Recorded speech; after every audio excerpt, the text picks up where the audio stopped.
In today's video, I'm going to show you how to make a Panamanian drink, chicheme. It's made with corn, milk, and a few spices, and it's full of flavor. So let me show you how to make it, shall we? The famous one here is the one from La Chorrera.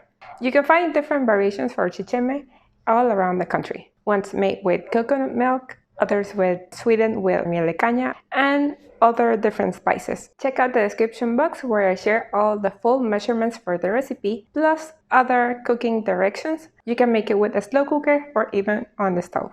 First, verify that the chicheme does not have any pebbles or any grain that is not good, and discard them. Then, wash the corn kernels to remove any residue they may have. Transfer the washed corn kernels to your Instant Pot, then add the cinnamon stick and cover with water, approximately 6 cups. Secure your sealing ring and cover your Instant Pot. Move the knob to the sealing position. Select the pressure cook button and set the cooking time to 35 minutes. It will take roughly 12 minutes to reach pressure. Once the time is up, let the pressure cooker naturally release its pressure for at least 10 minutes. Turn the bulb to the venting position to release any remaining pressure. You can uncover the pot and remove the cinnamon stick when the pin is lowered. You will see that the kernels has absorbed almost all the water you added.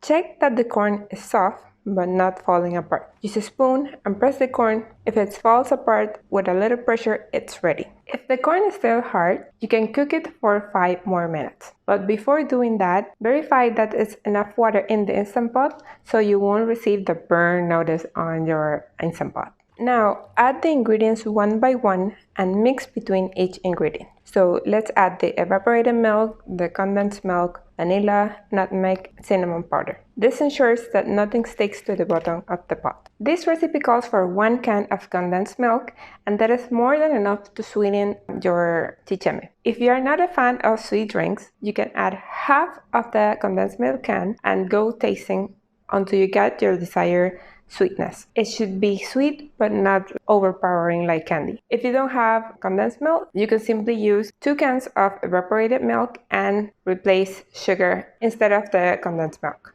Chicheme is normally drink hot or cold. Majority of people enjoy it cold because it's really refreshing, perfect for hot summer days. Now that you have learned how to make chicheme at home, try this recipe next. I'll see you there.